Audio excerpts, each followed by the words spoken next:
Camas et Charles Caudrelier remportent la première Brest Atlantique. À bord de Maxi Edmond de Rothschild, ils ont franchi la ligne d'arrivée ce mercredi 4 décembre 2019 à 10h24 et 46 secondes entre la pointe du Toulinguet, à Camaret-sur-Mer, et la pointe Saint-Mathieu. Après 28 jours 23h24 minutes et 46 secondes de course, le départ avait été donné le 5 novembre dernier. Ils n'ont jamais tremblé lors de leur remontée de l'Atlantique, terminant avec plus de 1600 miles d'avance, soit environ 2 jours et demi, sur leur poursuivant. Le Maxi Edmond de Rothschild aura parcouru un total de 17 084 miles, à 24,57 nœuds de vitesse moyenne réelle. Il faut pas croire que c'est très au-dessus. On a fait les premiers jours où on voyait que c'était serré, notamment avec Massif qui n'avait pas tout à fait la même option.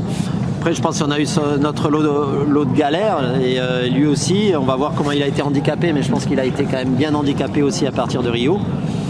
Donc on sait finalement pas trop les différences, mais ce qui est sûr c'est que sur la moitié de la course on était plus rapide. Dans les conditions de mer qu'on a eues dans le sud avant les 40e, certainement ce bateau-là est facile parce qu'il est très haut sur l'eau, il est maintenant très raide et fiable et on ose attaquer dans des conditions de mer difficiles. Après, dans des conditions plus légères, dans les alizés, normalement, Massif aurait dû aller plus vite que ce qu'il a été.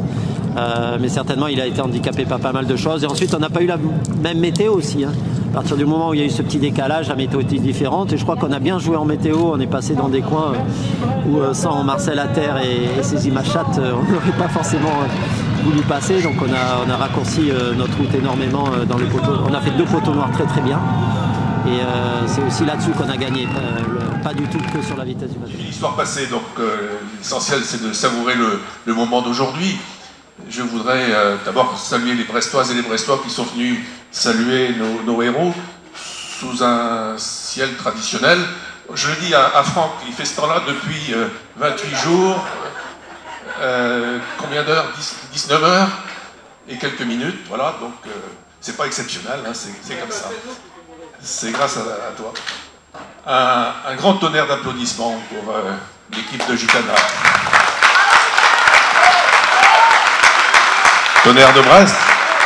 Ils ne sont donc plus que 2 en compétition dans cette Brest Atlantique, le Seudebro Ultime 3 de Thomas Coville et Jean-Luc Nelia ayant abandonné au Cap. Un véritable bras de fer entre François Gabard/Gueno Legaine sur Massif et Yves Le Glivec/Alex Pella sur Actual Leader. Le 2e et le 3e de cette course inédite sont eux attendus entre vendredi soir et samedi après-midi. Arrivés aux alentours de 12h30 au Camalbert du port de Brest, vous étiez nombreux et nombreuses à les accueillir de leur arrivée en victoire accompagnés du maire de Brest François Cuyandre, qui a remis en main propre le trophée de cette aventure. Voici le trophée de la victoire pour le Maxi Edmond Rothschild. Charles Caudrelier, Franck Camas et Yann Rioux.